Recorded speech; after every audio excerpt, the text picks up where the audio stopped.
शुरुआत करते हैं आज की क्लास। और आज की जो क्लास हमारी है यूजीसी नेट समाज कार्य तृतीय प्रश्न पत्र पर हम बात कर रहे हैं जुलाई 2016 का। और इसमें मैंने आप लोगों से जो है 40 क्वेश्चन तक कंप्लीट करवा चुका हूं। आज इसी के आगे बढ़ेंगे 41 पेपर। आज जो है हम चर्चा कर रहे हैं जुलाई 2016 का तृतीय प्रश्न पत्र है ये। और क्वेश्चन नंबर जो है 41 और आज का ये पहला प्रश्न है कि कोई सामाजिक व्यवस्था वह है, आपको बताना है इसमें, कि जिसके अनेक भाग हैं, जो संपूर्ण है, जिसकी कोई मर्यादा है, जिसकी उपव्यवस्थाएं हैं। यहाँ पर क्या आप सही मानेंगे क्वेश्चन नंबर 41 का? कोई सामाजिक व्यवस्था वह मानी जाती है, क्या मानी जाती है बताइए? कोई सामाजिक व्यवस्था वह है। ओके ओके, चलिए देखिए, आप मेरी बात को थोड़ा सा एक बार समझ लीजिए सभी लोग। देखिए, सामाजिक व्यवस्था व स्थिति होती है। देखिए, ये सिलेबस में आपके मेंशन किया गया है। सामाजिक व्यवस्था व स्थिति या अवस्था है जिसमें सामाजिक संरचना का निर्माण करने वाले विभिन्न अंग होते हैं या इकाइयां संस्कृति व्यवस्था के अंतर्गत निर्धारित जो पारस्परिक प्रकारात्मक संबंध होता है, उसी के आधार पर समग्रता की ऐसी संतुलित स्थिति उत्पन्न करता है जिससे मानवीय आवश्यकताओं की पूर्ति और सामाजिक लक्ष्यों की प्राप्ति संभव होती है। तो यहाँ पे कोई सामाजिक व्यवस्था वह है जिसके अनेक भाग है, ये बात सत्य है। और जो संपूर्ण है वो भी सत्य है, जिसकी कोई मर्यादा है ये भी सत्य है, और जिसकी कोई उपव्यवस्था हो ये भी सत्य है। अत्यंत ही सरल संभावित शब्दों में ये कहा जा सकता है सामाजिक व्यवस्था को लेकर कि एक ऐसी परिस्थिति में जिसका कि कम से कम एक भौतिक या पर्यावरणीय संबंधी पक्ष हो। सामाजिक व्यवस्था जिसमें समाज की विभिन्न क्रियाशील इकाइयां परस्पर और पूरे समाज के साथ क्रिया करती हुई एक अर्थपूर्ण ढंग से संबंधित हो, वही सामाजिक व्यवस्था है। बस इसकी अगर हम विशेषता की बात करेंगे तो आदर्श लक्ष्य होता है, इसका क्रमबद्धता होता है, इसकी विशेषता प्रकारात्मक संबंध होता है, इसकी विशेषता पर्यावरण होती है, इसकी विशेषता सामाजिक एकीकरण होता है, इसकी व्यवस्था सांस्कृतिक व्यवस्था के संबंध में होती है। इसकी व्यवस्था अगर हम बात करें तो आवश्यकताओं की पूर्ति करती है। इसकी व्यवस्था अगर हम बात करें गतिशीलता की बात करती है। और सामाजिक व्यवस्था में सही तरीके से अगर किसी व्यक्ति का नाम जाता है तो टालकाट पार्सन्स का नाम जाता है, याद रखिएगा, ठीक है। ये चीज़ें आप लोगों को ध्यान रखना है। तो इसका सही जवाब ऑप्शन नंबर 4। बहुत सरल प्रश्न था, आगे बढ़िए। देखिए, इसमें मैं आपको थोड़ा सा भी इंग्लिश दिखाऊंगा कि साकल्यता और यहाँ और अभी की अवधारणा निम्नलिखित में से किससे संबंधित है? प्रकारात्मक विचारधारा स्कूल से, या गेस्टाल्ट सिद्धांत से, या जीवन के प्रारूप से, या संकट का सिद्धांत। ये जो जीवन का प्रारूप है, I am okay you are okay, I am not okay you are okay, उस संबंध से बात कर रहा है ये जीवन प्रारूप, उस चीज़ से बता रहा है। तो क्वेश्चन नंबर 42 का अगर मैं बात करूं आप लोगों से, तो आपने बोला प्रकारात्मक विचारधारा से। चलो इंग्लिश देख लो एक बार तो आपको और अच्छे समझ में आएगा। देखिए, होलनेस की बात कर रहा है और हेयर एंड नाउ की बात कर रहा है। जी सर बताएं। सर ये होलनेस की बात कर रहा है तो फिर तो गेस्टाल्ट हो जाएगा। ओके ओके, चलिए अगर हम यहाँ पर कॉन्सेप्ट की बात करते हैं जब, ठीक है, समझने की कोशिश करिएगा आप सभी लोग। बहुत ही अच्छा सवाल है आप सबके सामने। और यहाँ जो होलनेस है ना, होलनेस का मतलब क्या बोलते हैं? संपूर्णता कह सकते हो, समग्रता बोल सकते हो, हाँ या ना बोलना। अब मुझे एक बात आप लोग बताइए, मैंने आप लोगों को ये बोला है कभी कि नहीं संपूर्ण से अंश की ओर? क्यों कदम सर? जी सर। तो बताइए, यहाँ पे जो होलनेस, यहाँ पे संपूर्णता और पूर्णता की बात कर रहा है, तो वो आपको बता रहा है गेस्टाल्ट थेरेपी को, किसको बता रहा है, यहाँ और अब की अवधारणा किसको, गेस्टाल्ट थेरेपी में। अब बेसिकली ये होता क्या है मैं आपको बता दूं, ये आपको बताता है एक प्रकार से काउंसलिंग वाले शब्द को। इंडिविजुअल जो व्यक्ति होता है, जो व्यक्तिगत या केशवर की बात हम करते हैं, या व्यक्ति में रहने वाला या उसका व्यवहार या वर्तमान की जो समस्याएं, ये सारी जो जिक्र किया जाता है ये गेस्टाल्ट चिकित्सा में किया जाता है, गेस्टाल्ट थेरेपी में किया जाता है। यानी एक प्रकार से आप ये कह लीजिए कि मानव स्थिति की बात करना, मानव स्थिति की बात करना, संपूर्ण से लेकर अंश की ओर पे चलना, और यही थ्योरी गेस्टाल्ट थेरेपी के अंतर्गत आती है। और यहाँ पर APA कभी कभी चिकित्सा लागू हो जाती है। APA आप जानते ही हैं अच्छे से, अप्लाइड ABA, अप्लाइड बिहेवियर क्या होता है जरा बताना एक बार, एग्जैक्ट माइंड से स्किप कर रहा मेरे। क्या सर? APA, APA, हाँ APA का जो मैंने अभी आप लोगों को बताया भी था। अभी बताया था आपने, हाँ अप्लाइड बिहेवियर असेसमेंट। हाँ हाँ हाँ, तो जो applied behaviour assessment, very good very good, बहुत बढ़िया। तो ये चीज़ें उसके अंतर्गत आ जाती है। तो हालांकि अमेरिकन साइकोलॉजिकल एसोसिएशन था जिसमें गेस्टाल्ट नाम आता है, पल्स का नाम आता है, लौरा का नाम आता है, जिन्होंने ये बात कही थी संपूर्णता और हेयर एंड नाउ, मतलब यहाँ और अब की बात की थी। और गेस्टाल्ट चिकित्सा में आता है, बाकी किसी चिकित्सा में नहीं आता है। ऑप्शन आपका सही रहेगा यहाँ पर बी वाला, सॉरी हाँ बी वाला सही है, 2 यही सही है। किस अवधि में भारत की जनसंख्या में ऋणात्मक वृद्धि दर हुई थी? काश ऐसा आज वर्तमान समय में देखा जाए, बताइए जरा। क्वेश्चन नंबर 43, बहुत बढ़िया सवाल। किस वर्ष में भारत की जनसंख्या में ऋणात्मक वृद्धि दर दर्ज की गई थी?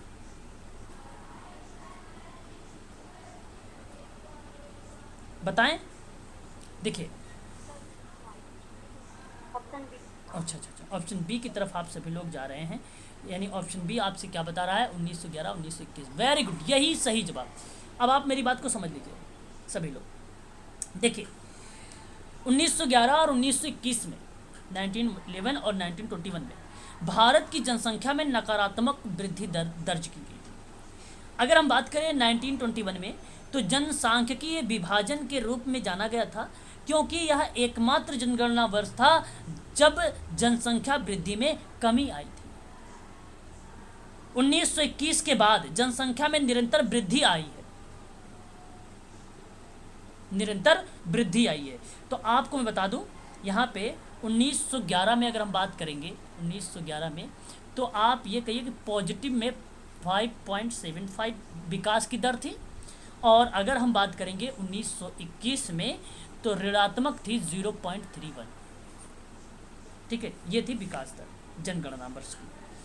और उसके बाद हालांकि एग्जाम में नहीं पूछा जाएगा, लेकिन एग्जाम में ये प्रश्न बनाया जा सकता है, क्योंकि ये एक यूनिक प्रश्न है अपने आप में, इसके लिए आप इसको ध्यान रखिएगा। पहले चरण की अगर हम लोग बात करें, जिस समय 1901 से 1921 के बीच में, तो इस अवधि में भारत की जनसंख्या का जो विकास था वो स्थिर चरण माना गया है, 1901 से लेकर 1921 तक के बीच में। और इसको यहाँ तक की कहा गया है कि 1911 से जोड़ दिया गया कि 1911 से लेकर 1921 के दौरान में नकारात्मक विकास दर हुई है। तो जन्म दर और मृत्यु दर दोनों में वृद्धि दर की कमी रखा गया था, और उच्च जन्म दर मृत्यु दर के लिए खराब स्वास्थ्य और चिकित्सा सेवाएं, बड़े पैमाने पर लोगों को निरक्षरता को बताया गया था। ये चीज़ें इसमें शामिल की गई थी। तो मैं आप लोगों से कहूँगा इसका जो सही जवाब हो जाएगा option number B is the right answer हो जाएगा। चलिए एक और सवाल आपके सामने है ना। श्रमिक विद्यापीठ का नाम है क्या? है जन शिक्षण संस्थान, कहना उचित समझेंगे, जिसकी मार्च में 1967, मार्च 1967 1967 में, करेक्ट, इसकी जो है देश में गैर सरकारी संगठनों में एक नेटवर्क के माध्यम से कार्यान्वित या एक प्रकार से क्रियान्वित की गई थी। इसको इन शॉर्ट में JSS कहा जाता है, मालूम होगा आप लोगों को, तो है ना। तो श्रमिक विद्यापीठ का नाम आप समझ लीजिए, पहले श्रमिक विद्यापीठ के नाम से जाना जाता था। ये मार्च 1967 से देश में गैर सरकारी संगठन के एक नेटवर्क के माध्यम से इसको क्रियान्वित किया गया, तो इसको जो है JSS के नाम से जाना गया है। ठीक है, याद रहेगा आप सबको? जी सर। हाँ, याद, ठीक है। पहले SVP के नाम से जाना जाता था, श्रमिक विद्यापीठ। ठीक है, चलिए आगे बढ़िए।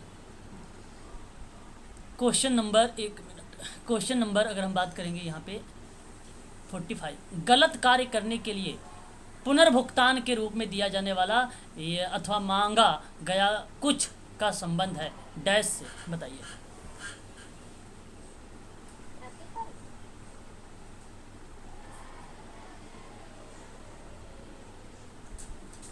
जुर्माने की बात कर रहा है क्या जी, सर? ये जुर्माने की बात कर रहा है क्या? अब आप बताइए मुझे एक बार, किस पे बात कर रहा है कि गलत कार्य करने के लिए पुनर्भुगतान के रूप में। देखिए, जब तक प्रश्न को समझेंगे नहीं मज़ा नहीं आएगा। गलत कार्य करने के लिए पुनर्भुगतान के रूप में दिया जाने वाला अथवा मांगा गया कुछ का संबंध है। और प्रतिफल लग रहा है मुझे। प्रतिफल ही लग रहा है सर। प्रतिफल, ओके, चलिए मैं आपको बताता हूँ।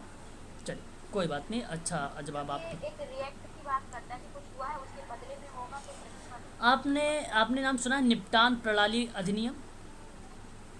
सन 2007 में आया था। ये RBI द्वारा जो है स्वीकृत किया गया था, एक्सेप्ट किया गया था भुगतान प्रणाली।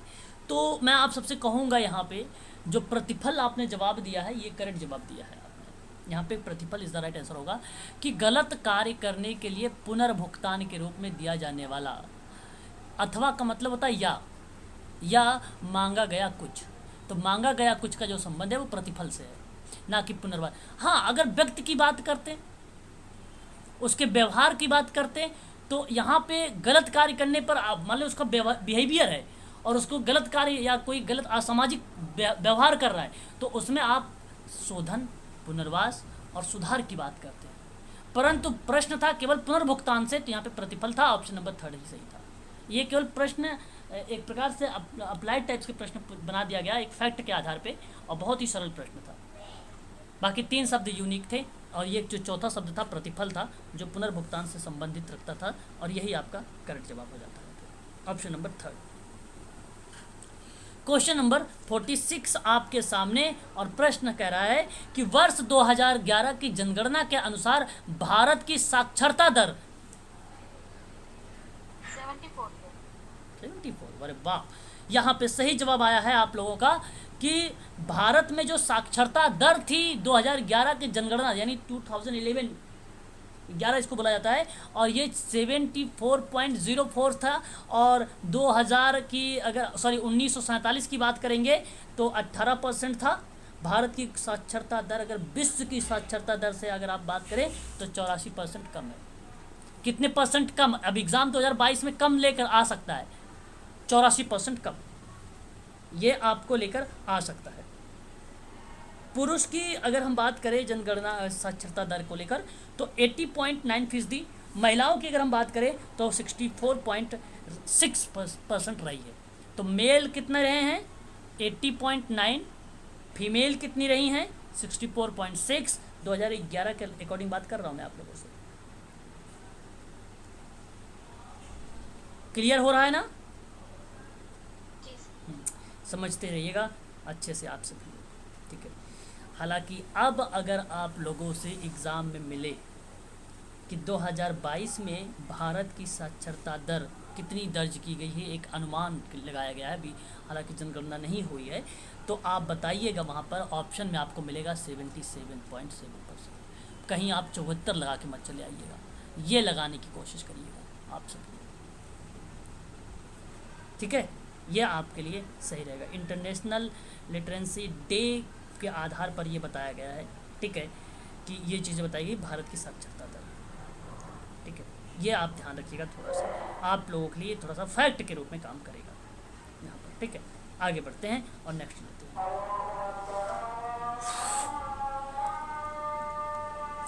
चलिए आगे बढ़िए। प्रश्न हमारे सामने 47 कह रहा है आपसे, अटल पेंशन योजना मुख्य रूप से बल देती है।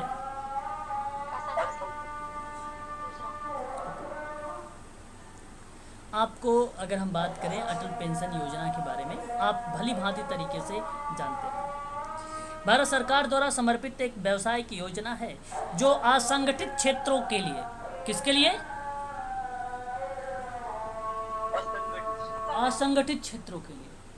और यह असंगठित क्षेत्र के जो कार्मिक थे उनके लिए पेंशन की सुविधा प्रदान करता है। और इसका प्रारंभ कोलकाता में 9 मई, कब? 9 मई 2015 को प्रधानमंत्री नरेंद्र मोदी द्वारा जो है ये स्टार्ट किया गया था। और भारत की जनसंख्या में केवल 11% के पास किसी भी तरह की व्यावसायिक योजना, जहां जनसंख्या या लक्ष्य संख्या में वृद्धि करने के परिप्रेक्ष्य में था। तो आपको बता दूं कि 60 वर्ष की आयु के बाद 1000, 2000, 3000, 4000 और 5000 की मासिक गारंटी पेंशन प्राप्त कर सकते हैं, ऐसी बात कही गई है। ऐसे प्रश्नों पर अप्लाइड प्रश्न बनाए जाते हैं और उसमें कूट मिलता है। तो दो बातें, एक 60 वर्ष के बाद 1000, 2000, 3000, 4000, 5000 की मासिक गारंटी देगा, पहली बात। दूसरी बात, यह एक व्यावसायिक फंड के माध्यम से योगदान देता है केंद्र सरकार, और कुल केंद्र सरकार योगदान 50% सहाय योगदान के रूप में कार्य करती है अटल पेंशन में। दूसरी बात अगर हम बात करें, असंगठित क्षेत्रों के लिए पेंशन ही देती है। तीसरी बात अगर करें तो कोलकाता में ये 9 मई 2015 को प्रधानमंत्री श्री नरेंद्र मोदी जी द्वारा स्टार्ट किया गया।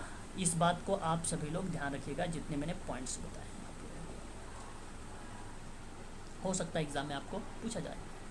ठीक है, आगे बात करें नेक्स्ट सवाल पर।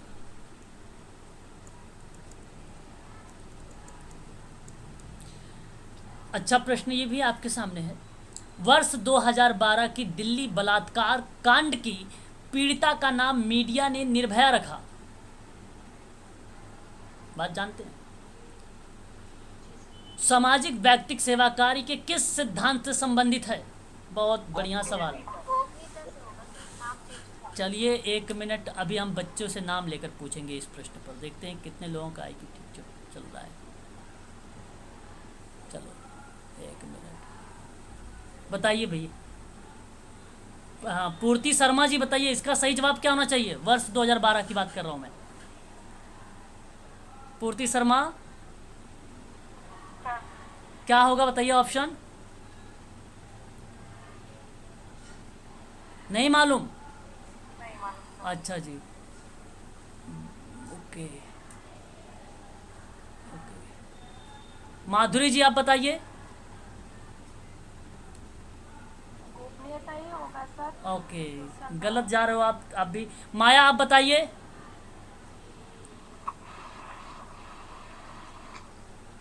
गोपनीयता का सिद्धांत। ओके, चलो सही बता रहे थे आप सभी लोग, यहाँ पे सही हो, गोपनीयता करेक्ट होगा यहाँ पे।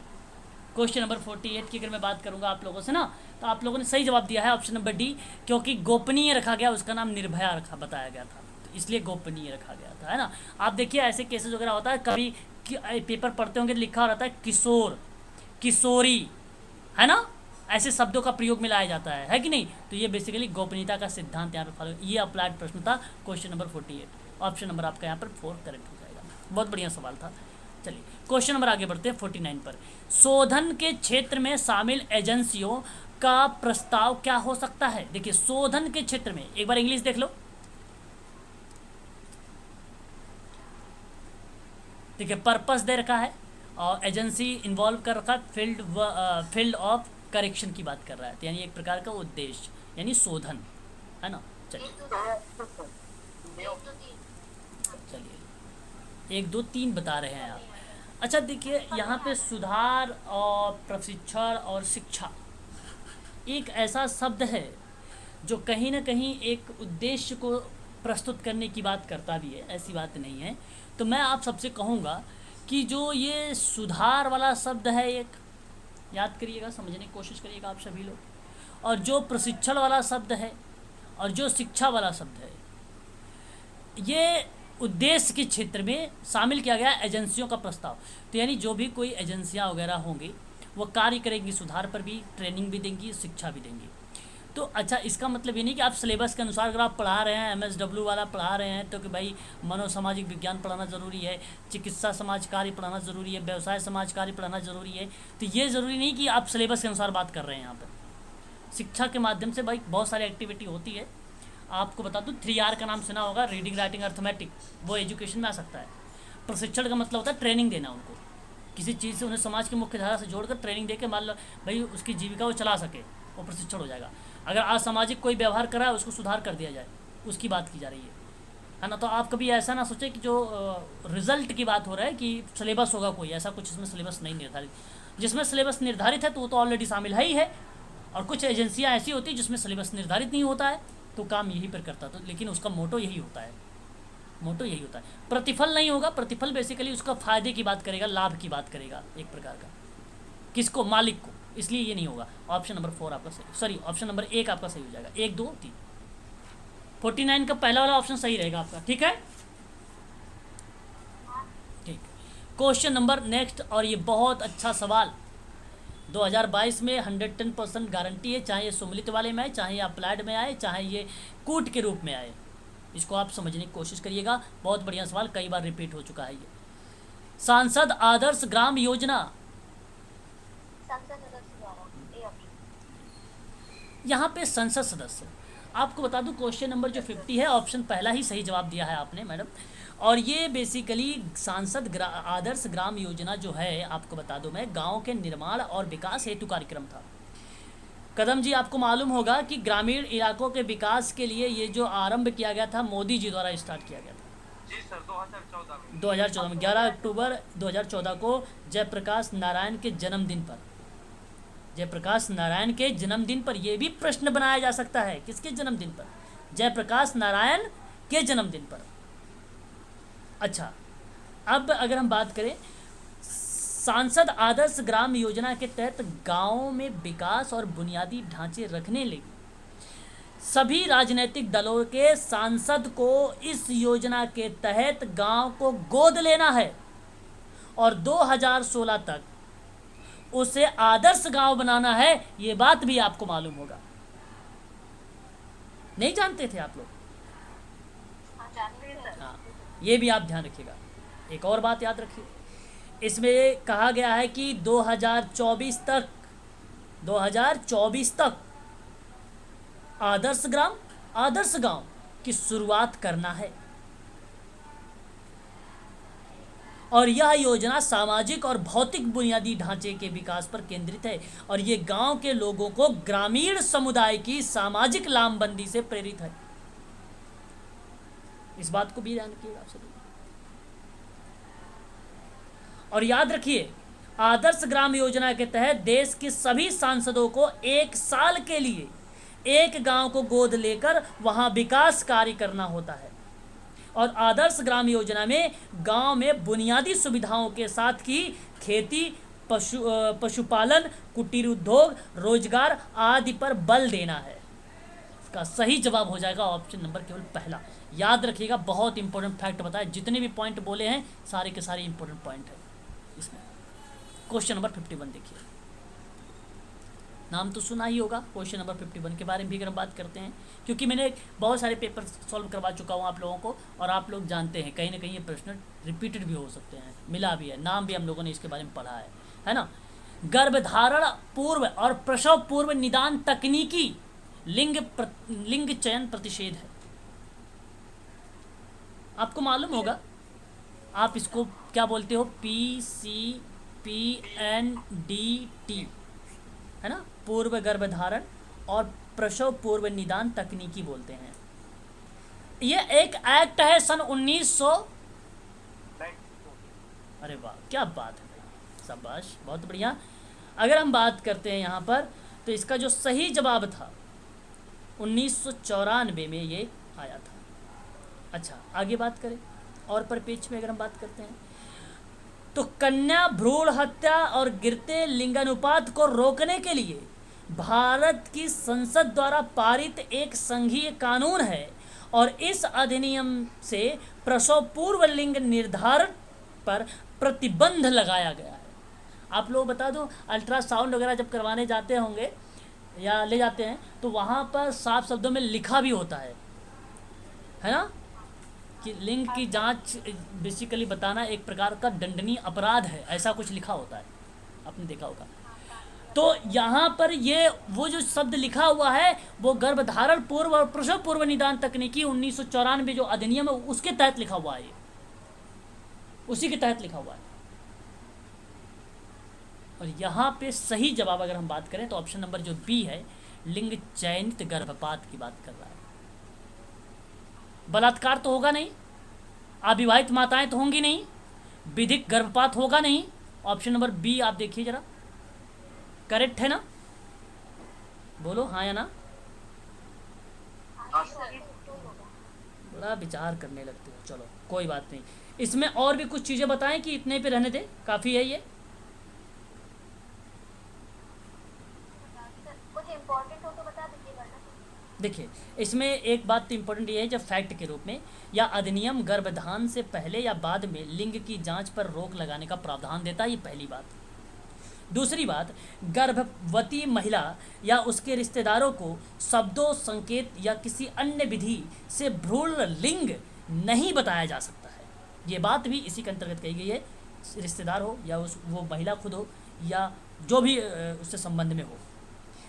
अगर कोई भी व्यक्ति जो प्रसव पूर्व या गर्भधान लिंग निर्धारण सुविधाओं के लिए नोटिस, लेबल, रैपर या किसी भी दस्तावेज के रूप में विज्ञापन देता है या इलेक्ट्रॉनिक या प्रिंट रूप से आंतरिक या अन्य मीडिया के माध्यम से विज्ञापन करता है या ऐसे किसी भी कार्य में संलग्न होता है तो उसे 3 साल तक की कैद हो सकती है और 10,000 रुपये तक उसको जुर्माना हो सकता है। ये भी एक प्रकार का दंडनीय अपराध है।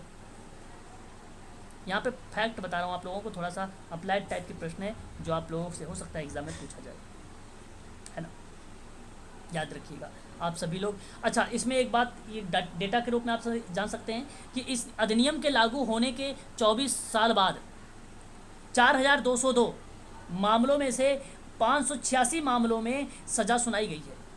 तो कितनी सज़ा सुनाई गई है? 586। और मामले कितने आए थे? 4202। नोट करिएगा, थोड़ा सा फैक्ट है।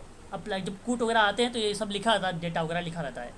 यह आंकड़ा जो है सामाजिक कानून को लागू करने में उपयुक्त अथॉरिटी द्वारा सामना की जा रही चुनौतियों को दर्शाता है। और यह अधिनियम किसी भी पक्ष के कमज़ोर पड़ने से भ्रूण हत्या को रोकना इसका उद्देश्य पूरा नहीं हो पाएगा। कुछ इस तरीके की बात इसके अंतर्गत कही जाती है। याद रखिएगा, बहुत इंपॉर्टेंट सवाल था ये, क्वेश्चन नंबर 51। बात करेंगे क्वेश्चन नंबर 52 के बारे में।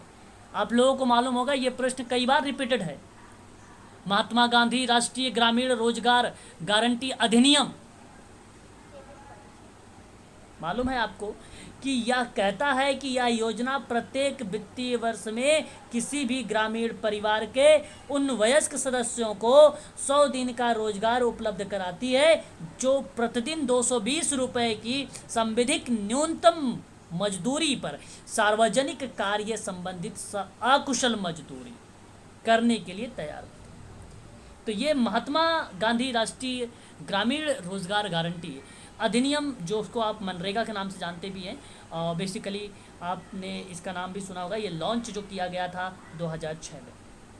पहले ये नरेगा के नाम से जाना जाता था, बाद में नरेगा हुआ। पहले Mahatma Gandhi national rural employment guarantee act था 2005 में, है ना, हम इसके नाम से जानते थे। बाद में इसका नाम बदल गया, national rural employment guarantee act हो गया, इसको नरेगा के नाम बोला गया। मालूम होगा आप सबको ये सेक्टर कौन सा काम करता है? रूरल में काम करता है, ग्रामीण में बात करता है। और यह आया कब था? पास कब हुआ है? 2006 में। पास लॉन्च 2006 में हुआ है। पास कब हुआ है? ये लॉन्च हुआ 2005 में। 2006 में लॉन्च हुआ है। पास 2009 में तो नाम चेंज हुआ। नाम चेंज 2009 में हुआ है, 2 अक्टूबर को। पास हुआ है 23 अगस्त 2005 को। पारित कर लो, ठीक है। 2 अक्टूबर 2009 को विधान द्वारा अधिनियमित किया गया था इसका नाम। चलो आगे बढ़िए, नेक्स्ट सवाल। यहाँ पे सही जवाब ऑप्शन नंबर 4। सही रहेगा ना ऑप्शन नंबर 4? नहीं सर, ये 4 नहीं सर, तीसरा अच्छा अच्छा, एक मिनट, प्रश्न हमने थोड़ा सा अधूरा कर रखा है, हमने प्रश्न अधूरा, एक मिनट, हाँ एक तिहाई था ना। एक मिनट एक मिनट एक मिनट, आगे देखिए, मैंने प्रश्नों को अधूरा छोड़ दिया ना, हमने ये नहीं पढ़ा था। महिलाओं का जो है लाभार्थियों का प्रतिशत होगा 33%, 1/3। ठीक ठीक ठीक ठीक, 100%, 33। यहाँ पे सी ऑप्शन करेक्ट हो जाएगा, सी ऑप्शन सर करेक्ट हो जाएगा।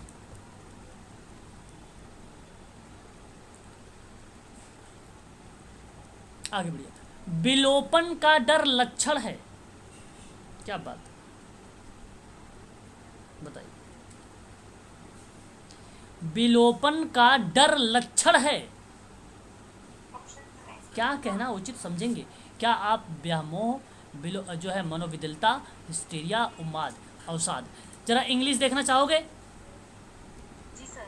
बिल्कुल, देखो देखो, सिजोफ्रेनिया। अच्छा, ये सवाल अभी मैंने शायद इसी पेपर में था,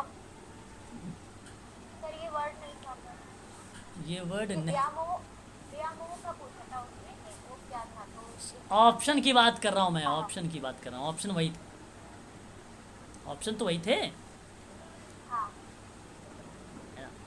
यहाँ आपने नाम सुना होगा सिजोफ्रेनिया, सिजोफ्रेनिया आप जानते होंगे। सिजोफ्रेनिया अगर हम बात करें इसके बारे में, तो ये क्या, सिजोफ्रेनिया के जो मरीज होते हैं वो इस प्रकार की इस बीमारी से जूझने में ज़िंदगी भर ही संघर्ष करना पड़ता है इनको, और ये मानसिक रोगों में सबसे खतरनाक समस्या मानी गई है सिजोफ्रेनिया, है कि नहीं? तो अगर मैं आप लोगों से बात करूं सिजोफ्रेनिया के बारे में, तो सिजोफ्रेनिया मानसिक बीमारियों में सबसे खतरनाक माना जाता है। सिजोफ्रेनिया जो है अगर सही इलाज ना हो तो करीब 25% मरीज जो है आत्महत्या करने का खतरा यहाँ पे बढ़ जाता है। तो भारत में विभिन्न डिग्री के सिजोफ्रेनिया से लगभग 40 लाख लोग पीड़ित हैं, ऐसा बताया जाता है, 40 लाख लोग। और सिजोफ्रेनिया का जो इलाज ना करवा पाने वाले करीब 90% रोगी हैं भारत में, विकासशील देशों में भी हैं। तो क्या है सिजोफ्रेनिया? सिजोफ्रेनिया की बीमारी ज़्यादातर लोगों को 16 से 30 साल की उम्र के बीच होती है। अब जो 30 पार कर लेगा उसको सिजोफ्रेनिया नहीं होगा ना, ऐसा कहा जा सकता है। और पुरुषों को ये बीमारी महिलाओं से कम उम्र में ही हो जाती है। ज़्यादातर मामलों में मरीज को इस बीमारी की चपेट में आने के बारे में पता ही नहीं चल पाता है। सिजोफ्रेनिया का शिकार होने के तुरंत बाद ही उसके दलदल में गहरे धंस जाता है, धीरे धीरे वो फंसता जाता है और समस्याओं का समाधान नहीं कर पाता है। तो ये जो शब्द है आपके सामने, विलोपन का डर, वो आपको दर्शाता है सिजोफ्रेनिया को। किसको दर्शाता है? सिजोफ्रेनिया को, है ना। तो जैसे किसी के होने का भ्रम होना, या फिर डरावने साए दिखना, ये पॉजिटिव एक लक्षण है सिजोफ्रेनिया का। और लक्षणों को पहचानने के लिए जो विशेषज्ञ होते हैं, जो डॉक्टर होते हैं, उनकी हमें मदद लेनी चाहिए। बेसिकली इसके लक्षण बड़े बारीकी से देखे जाते हैं कि ज़्यादातर जो मनुष्य होते हैं वो खुद से ही दूर हो जाते हैं, और इन लक्षणों के चरम पर पहुंचने के बाद मरीज के चेहरे पर किसी भी तरह का एक्सप्रेशन नहीं आते हैं। इसके अलावा इंसान अपनी ज़िंदगी में भी हताशा या नाउम्मीद हो जाता है। हाँ बोलो। सर ये जो विलोपन का डर है, मुझे सिजोफ्रेनिया का तो लक्षण नहीं लग रहा है, क्योंकि सिजोफ्रेनिया में तो इंसान को कुछ पता ही नहीं होता, तो वो डरेगा कैसे? वो तो भ्रम, दूसरी दुनिया में ही पहुंच जाता है। देखो भ्रम, अगर हम बात करें भ्रम, आपने माया नाम सुना है? माया, माया, इल्यूजन। हाँ इल्यूजन, माया, ठीक है। अजीब आवाज़ें आना, डरना, ठीक है, सोचने का विकार, ये सिजोफ्रेनिया का ही तो एक प्रकार का लैक ऑफ मोटिवेशन, प्रेरणा की कमी है उसके अंदर, भावनाओं को जाहिर नहीं कर पा रहा है, समाज से कट रहा, विलोपन हो रहा है, ये सारे बीमारी से बेखबर है, विलोपन है, संज्ञानात्मक कटना है। शुरुआत के लक्षण होते हैं ना तब ऐसा होता है, पर जब सिजोफ्रेनिया पूरी स्टेज आ जाती है ना, तब फिर ये डर का मतलब ये है कि कहीं ना कहीं वो कुछ सोच रहा है, तभी तो उसे डर लग रहा है ना। तो मुझे सर नहीं लग रहा है इसलिए। देखो सिजोफ्रेनिया, आप यहाँ पे जो है सिजोफ्रेनिया का ही जवाब सही मानेंगे, ठीक है, यहाँ पे सिजोफ्रेनिया का ही, क्योंकि यहाँ अगर मैं आपसे एक शब्द पूछूँ, आपके सामने शब्द है विलोपन, है ना। विलोपन के बारे में आपको मालूम है क्या? विलोपन क्या है? विलोपन के बारे में अगर हम बात करें यहाँ पे, विलोपन क्या है? विलोपन एक तरह की रिक्ति है, मतलब अपने आप को उपस्थित ना पाना। बहिष्करण शब्द है ये। विलोपन एक बहिष्करण शब्द है, एक प्रकार का उन्मूलन शब्द है। कहीं ना कहीं मतलब हाँ, अब वहाँ से माइग्रेट होने की बात है। हाँ, तो मैं आप सबसे यहाँ पे जो शब्द बात कर रहा हूँ विलोपन वाला, वो सिम्टम की बात। तो सिम्टम केवल विलोपन वाले अगर हम बात करेंगे केवल सिजोफ्रेनिया में है। बाकी और ऑप्शन देख रहा हूँ, मैनिक डिप्रेशन में नहीं आएगा आपका, हिस्टीरिया में भी नहीं आएगा आपका, ठीक है। और एक ऑप्शन आपका ऊपर है, कहाँ गया ये प्रश्न यार, व्यामोह है। व्यामोह बेसिकली मेंटल डिसऑर्डर, साइकोसिस को बताता है, ये भी नहीं आएगा। तो विलोपन बचा आपके पास क्या? विलोपन का लक्षण तो यही बचा है ना। विलोपन का डर का जो लक्षण है ये केवल यही बचा है। तो यहाँ पे डर, भय, फियर जो लक्षण वगैरह की बात मैं करता हूँ, जहाँ भय का एक भावना है जो कुछ जीवों में होने वाले कथित खतरे या खतरे से पैदा होती है ना। तो ये चीज़ें बताता है यहाँ पर।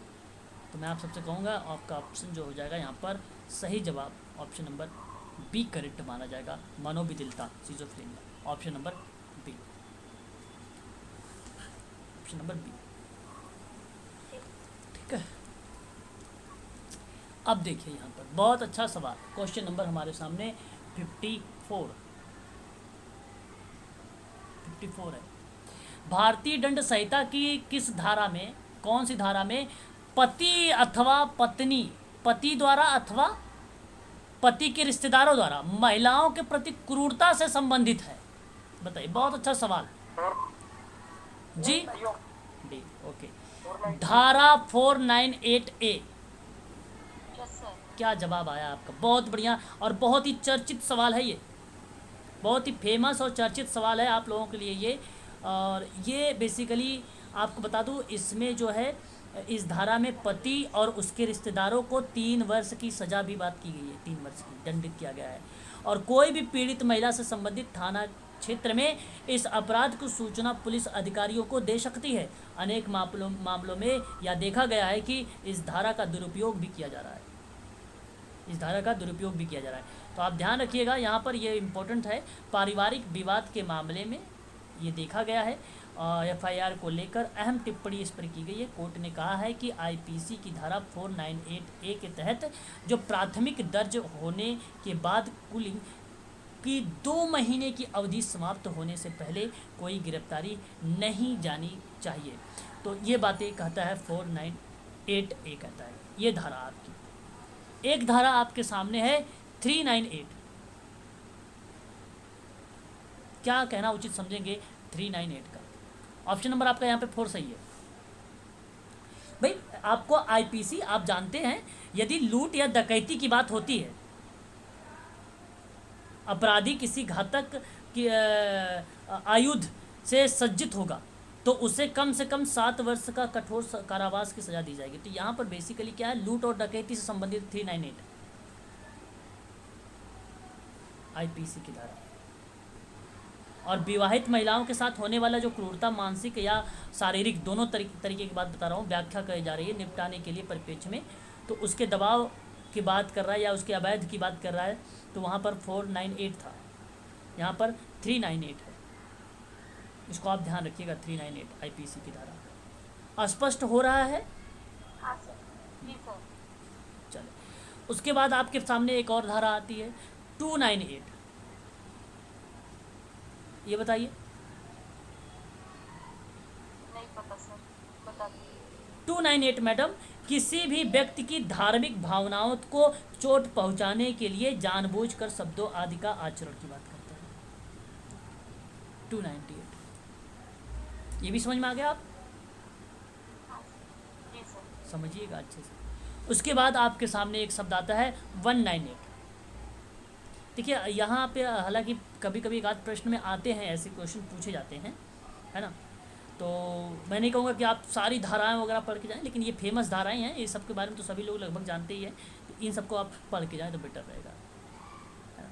तो 198 क्या है आपको मालूम होना चाहिए। 198 बेसिकली जो कोई मान लीजिए जो भी कोई किसी या प्रमाण पत्र को या जानते हुए कि वह किसी वस्तुगत अर्थ के संबंध में नकली है, असली प्रमाण पत्र में भ्रष्टता पूर्वक उपयोग में लाता है, तो यह उपयोग के लाने के लिए जो प्रयत्न कर रहा है, यानी एक प्रकार का ये उसे झूठा साक्ष्य की बात हुई, तो झूठा साक्ष्य देने के लिए उसे दंडित किया जाएगा। वह आपको 198 बताएगा। समझ में आया आपको ये? हाँ सर। प्रमाण पत्र वगैरह नहीं आप कहते हो, अभी आप ही लोगों को दोस्त यार आप लोगों से क्या बोलते हो, कहते हो भाई हाई स्कूल की मार्कशीट बनवा दो, ITI की मार्कशीट बनवा दो। चलो अभी नहीं तो कभी तो बोलेंगे, या तो बोले होंगे, ऐसे होते हैं कुछ लोग, सुना भी होगा। तो ये चीज़ें होती है, इसके 198 में आता है। तो ऑप्शन नंबर आपका 4 सही हो जाता है। प्रश्न आता है हमारे सामने नेक्स्ट 55 का। भारत में गरीबी रेखा का आकलन करने हेतु आवधिक सर्वेक्षण, ये आदर्श सर्वेक्षण पहला। देखिए अब ये इतना इम्पोर्टेंट सवाल आपके सामने, मैं आप लोगों को बताऊं, ये एग्ज़ाम में यहाँ से प्रश्न हो सकता है आप लोगों से पूछा जाए।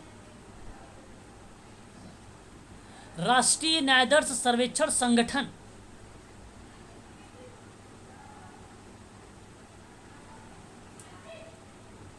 है ना।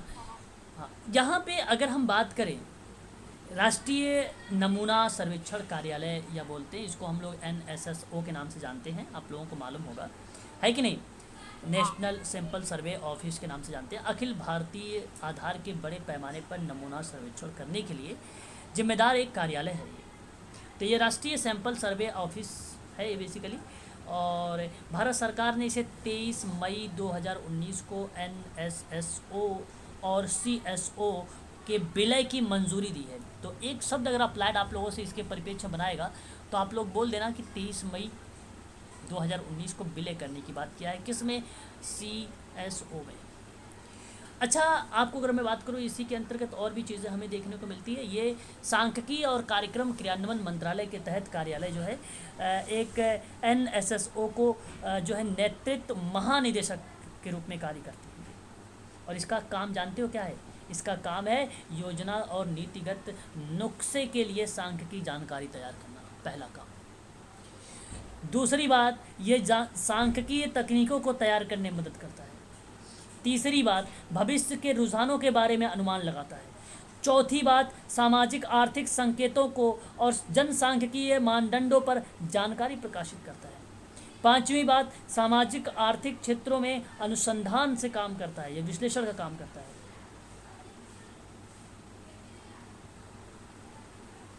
यहाँ तक कि अगर हम बात करें आप लोगों से आय, स्वास्थ्य, रोजगार, व्यय आदि जैसे सामाजिक आर्थिक संकेतों का सर्वेक्षण करना और गरीबी रेखा का आकलन करने हेतु जो आवधिक सर्वेक्षण का कार्य होता है वह आपका ऑप्शन पहला हो जाएगा, राष्ट्रीय न्यायाधीश सर्वेक्षण संगठन।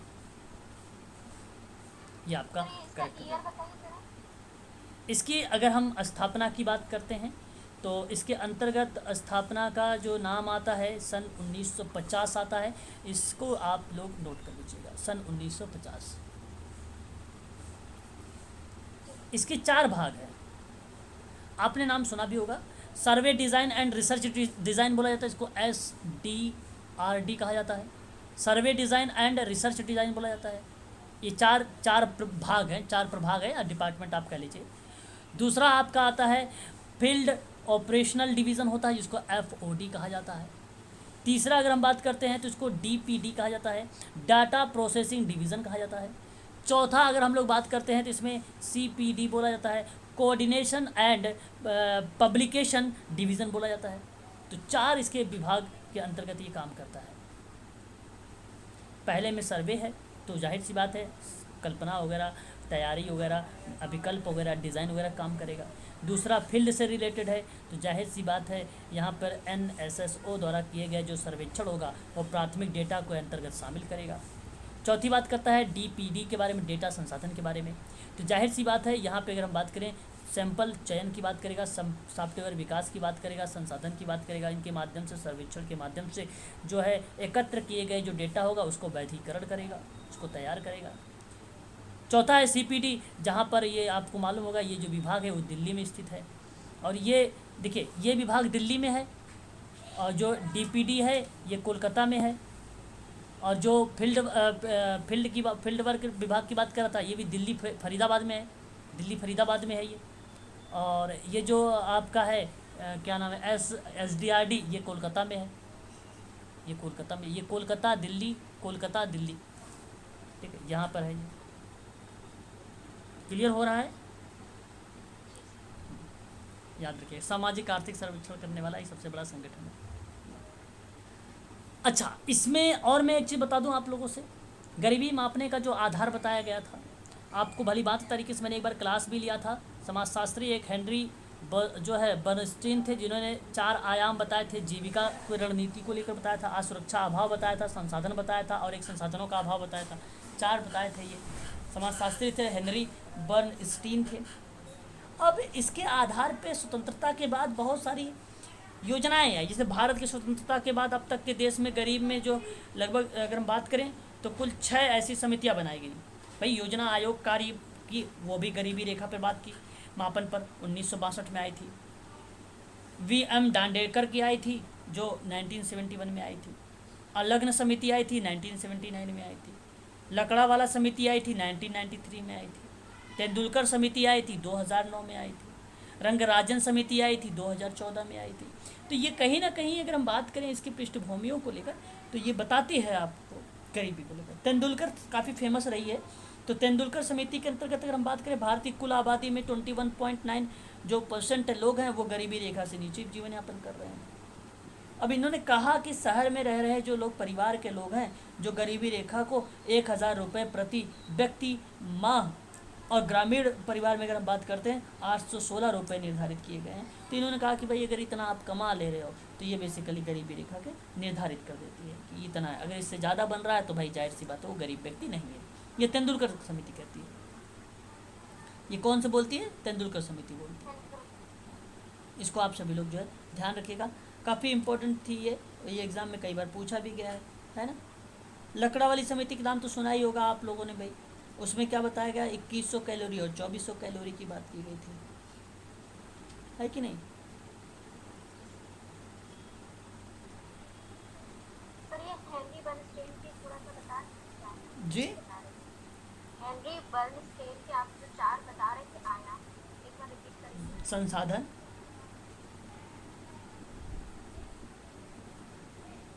जीविका रणनीति। अच्छा, जो संसाधन है ना वो धन और भूमि के परिप्रेक्ष्य में अनुपलब्ध है। अनुपलब्ध का मतलब समझ गए? उपलब्ध ही नहीं। नहीं। और एक आपकी असुरक्षा हो जाएगी, असुरक्षा की भावना। और एक चौथा हो जाएगा वो संसाधनों का अभाव हो जाएगा। तो संसाधनों का अभाव जो है वो सामाजिक संबंध में है, ठीक है, सामाजिक संबंध में है।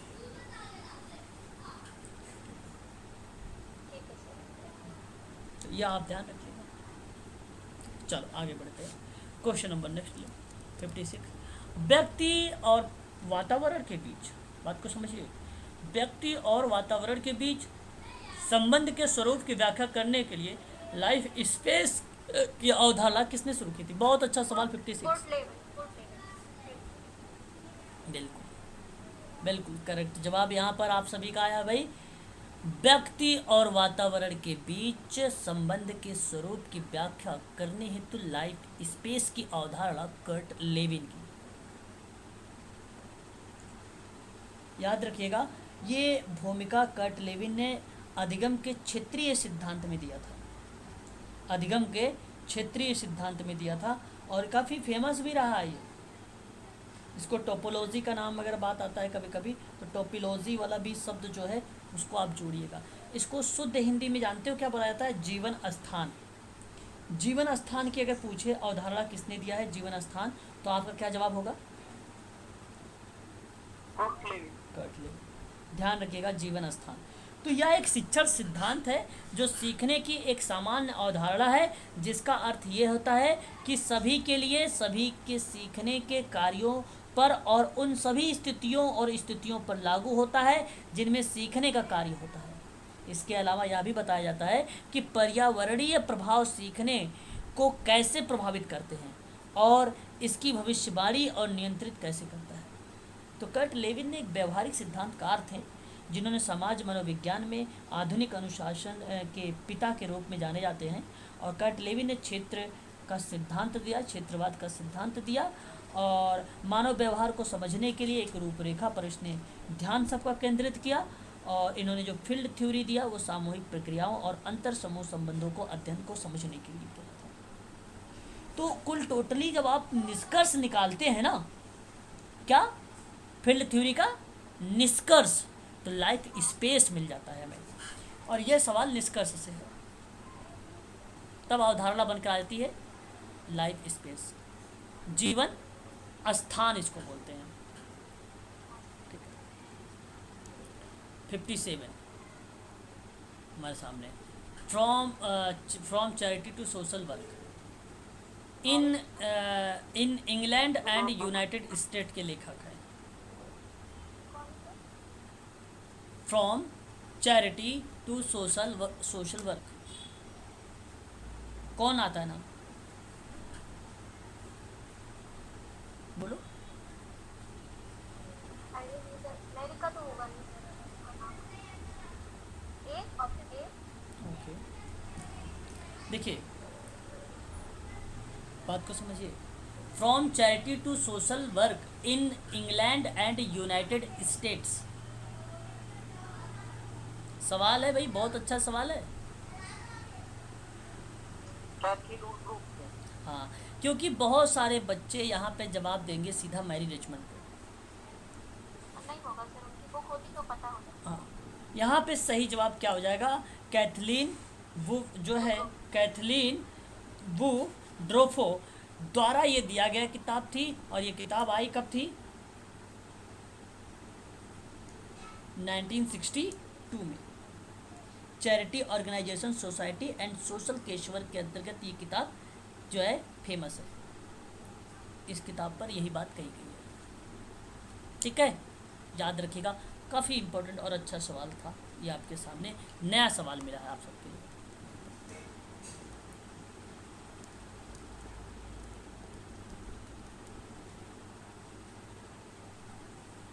समाजकार्य इतिहास की बात कर लेते हैं। अभी इतिहास बाकी है, आप लोगों का 8 बजे से चलेगी, जो है 8 बजे से जो क्लास आप सबके होने वाली है, 2 अक्टूबर से वो आपका यहाँ पे इतिहास चलेगा, 2 अक्टूबर से। ठीक है, तो समाजकार्य इतिहास की प्रमुख घटनाओं में प्राचीन से आधुनिक के क्रम में व्यवस्थित कीजिए। Elizabethan poor law 1601, 1601 charity organisation society. 1869। यहाँ पे सवाल कंफ्यूज में डाल रखा है, समाजकारी घटना पे प्राचीन, तो हमारे समझ में आ रहा है 1877 भी हो सकता है, दोनों लिख लो, क्या दिक्कत है। हाँ सर, दोनों। हाँ सर। सेटलमेंट हाउस मूवमेंट 1880 और 1886। 84 करो, 1884। मेडिकल सोशल वर्क, 1900 अरे वाह, वेरी गुड, 19वीं शताब्दी में। ठीक है, अब आप क्रम लगाइए, 1 2, अच्छा देखो 69 और 77 दोनों बराबर चल रहे हैं। 1 2 3 4 ही आएगा तो सर। 1 2 3 4 कहाँ पे है, ऑप्शन नंबर पहले में है 50। तो सर ये तो टाइम भी हॉल था 84 में, कैनल सर। देखो सेटलमेंट हाउस मूवमेंट है ना, ये बात है, सेटलमेंट हाउस मूवमेंट 1884। आपका यही सही जवाब होगा, यूके के परिप्रेक्ष्य में प्रश्न पूछा था। हाँ सर, तो लेकिन- टर्नबी हॉल, क्या बताओ, टर्नबी हॉल भी तो 84 में आया है। वो चैरिटी ऑर्गेनाइजेशन सोसाइटी में आता है, तो सेटलमेंट हाउस मूवमेंट को लेकर आता है, लेकिन वहाँ पे उसने व्यवस्थापन गृह की बात किया था, तो वो चैरिटी ऑर्गेनाइजेशन सोसाइटी में आएंगे। यहाँ पे जो 1984 की बात हो रही है, मैं यूके की बात कर रहा हूँ। और इसमें अगर हम बात करेंगे तो भूमिका हमें सामने देखने को जो मिलती है, जेम्स एडम्स की वगैरह की भूमिका मिलती है। टर्नबी हॉल हालांकि 1885 के दौरान में जो अमेरिकन ये यूनाइटेड स्टेट के अंतर्गत आ जाते हैं, और ये बेसिकली सेटलमेंट हाउस मोमेंट को लेकर पोनियर जैसे शब्दों को रिप्रेजेंट करने लगते हैं। तो ये COS में अमेरिकन में आ जाएंगे, ये अलग बन जाएंगे। हमारा प्रश्न सारा का सारा जो था यूके से था, प्रश्न सारा किससे था, यूके से। यहाँ पर भी ये सारी चीज़ें समझने वाली चीज़ें, प्रश्न में क्या चीज़ें दे रहा है, क्या चीज़ें नहीं दे रहा है ना। बाकी सारा तो अगर हम बात करें, सारी चीज़ें दे रही थी यूके से। अगर समाजकारी अधिनियम दे, सामाजिक अनुसंधान में अगर हम उसके पूछता, सामाजिक सुरक्षा अधिनियम को लेकर पूछता 1935 वाला, तो हमारा दिमाग चला जाता है अमेरिका में, है ना। तो यहाँ पे अमेरिका में नहीं गया, ऑप्शन पहला सही है। एक अच्छी तरह से तैयारी की गई सामाजिक नीति जनता की आवाज़ पर आधारित होती है और यह ज़मीनी स्तर से जुड़ी होती है। क्या बात सही है? तो सही है। ठीक है। जी सर। सामाजिक नीतियाँ सामाजिक सरोकार के क्षेत्र में कार्य करती है। बात तो ठीक है। हाँ सर। तो बताओ व्याख्या है या नहीं है? है सर। बिल्कुल व्याख्या है। ऑप्शन नंबर आपका यहाँ पे सी करेक्ट हो जाएगा। ग्राम पंचायत, सॉरी, बाल पंचायत अथवा बच्चों की संसद यूनिसेफ का प्रयास, और यह ग्राम पंचायत की अवधारणा के प्रतिमान पर तैयार किया गया है। देखिए ये बहुत बढ़िया सवाल है भाई। आपको पता है यूनिसेफ के बारे में जब पढ़ेंगे ना आपको ये मिलेगा, ठीक है।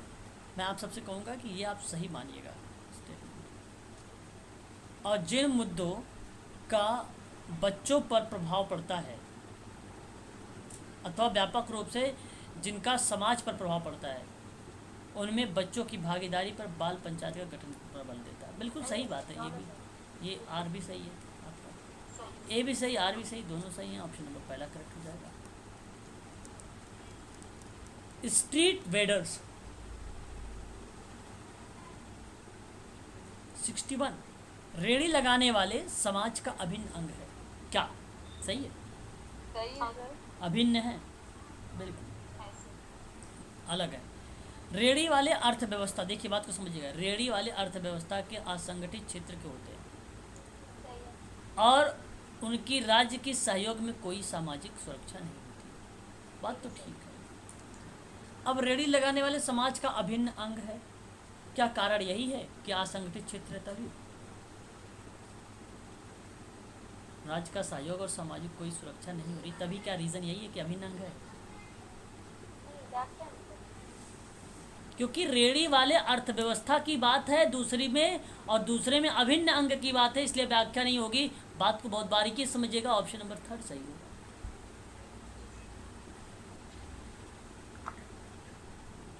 क्या कहना चाहोगे बताओ आप लोग? नहीं है व्याख्या नहीं, अलग अलग मुद्दे हैं सर। ठीक ठीक ठीक, चलो 62 देखो। अंतर्राष्ट्रीय वृद्ध दिवस कब मनाते हैं भाई? 1 अक्टूबर। विश्व एड्स दिवस कब मनाते हैं? 1 दिसंबर। 1 दिसंबर। विश्व खाद्य दिवस कब मनाते हैं? 16 नवंबर। मानवाधिकार दिवस 10 और मानवाधिकार 10। बताओ ऑप्शन कौन सा गया? और 4th ऑप्शन।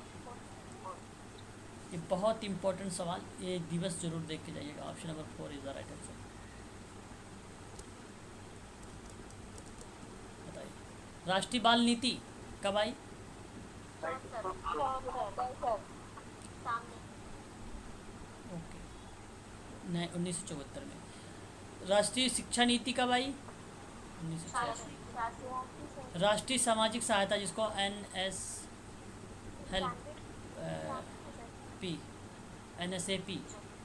1995 में। राष्ट्रीय जल नीति 1987 में। सब सामने सामने तो है, ABCD यही तो थी। ऑप्शन नंबर पहला है। ऑप्शन पहला है। सामाजिक संघर्ष का सिद्धांत बताओ किसने दिया है? Karl Marx. क्या बात है। सांस्कृतिक विडंबना है तो मैंने बताया है अकबर। हाँ कल्चर लाइक। हाँ culture, very good, very very good. विभेदक साहचर्य, सदरलैंड। अरे वाह। सामाजिक विनिमय, जॉर्ज होमस। बहुत बढ़िया सवाल है ये तो। ऑप्शन बता दीजिए। ऑप्शन 3। ठीक,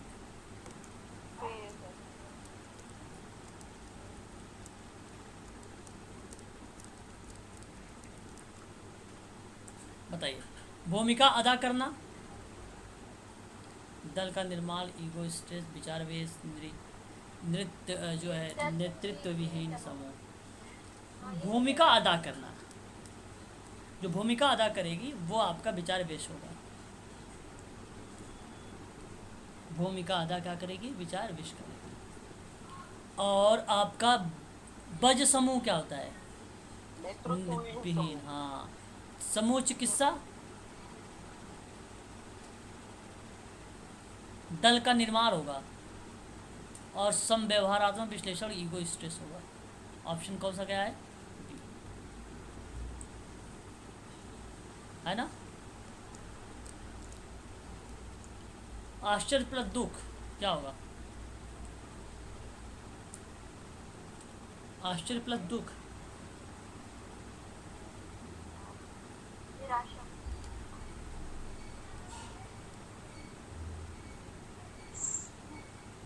ओके, निराशा। हाँ, आश्चर्य तो विस्मय हो जाना। अरे आश्चर्य प्लस दुख निराशा ही तो होगा। पूर्वापेक्षा प्लस आनंद आशा। आशावादिता। हाँ, भय प्लस आश्चर्य ये विस्मय हो जाएगा। ये होगा विस्मय। हाँ, क्रोध प्लस पूर्वापेक्षा आक्रामकता क्या होगा? सही बताओ ऑप्शन सी। 3 एक सवाल और रह गया, बताओ। अपने आरंभ के 75 वर्षों के बाद भी समाज कार्य भारत में अपनी व्यावसायिक स्थिति के लिए संघर्ष कर रहा है। तो सही है। मानवाधिकार और सामाजिक न्याय सामाजिक कार्य व्यवसाय के लिए मूल तत्व है। ये भी सही है। व्याख्या तो नहीं हो रही। ऑप्शन नंबर ए को लगा दीजिए। 67 का ऑप्शन नंबर ए सही हो जाएगा। ये बताइए, सशक्तिकरण से विकास और आत्मनिर्भरता आती है। सही है। भारत में अनेक व्यक्ति सशक्त नहीं हैं। ये भी सही है। ये भी पहला सही है। अच्छा सवाल था। पर्यावरण सुरक्षा संबंधी निम्नलिखित अधिनियम को कालक्रम अनुसार के दर्शाना है आपको। वन्य जल प्रदूषण निवारण नियंत्रण अधिनियम। जल प्रदूषण है ना, प्रदूषण निवारण अथवा नियंत्रण अधिनियम कब आया है? 74 में।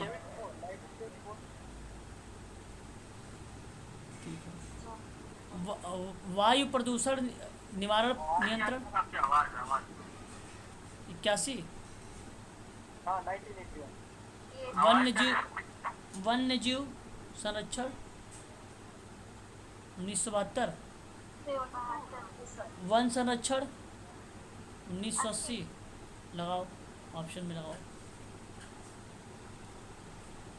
क्या होगा?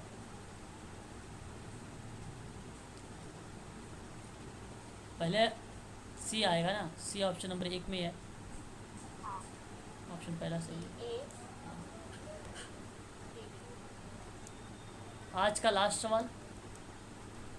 केंद्र सरकार ने निम्नलिखित में से योजनाओं के लिए शुरू किया गया वर्ष के अनुसार बताना। राष्ट्रीय सामाजिक सहायता, ये तो अभी बताया था। 1995 भी ऊपर था नहीं था? बताइए जरा। हाँ, दीनदयाल विकलांग पुनर्वास योजना कब चलाया गया था भाई? 2015 में। प्रधानमंत्री उज्ज्वला योजना कब चलाया गया था? जुलाई 2015 में। और प्रधानमंत्री कौशल विकास योजना कब चलाया गया था? 2016 में।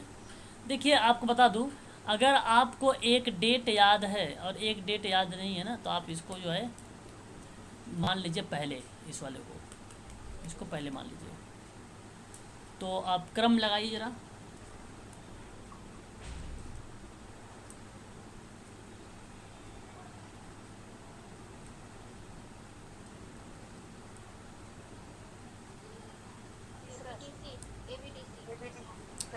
तीसरा, okay, third is the right answer.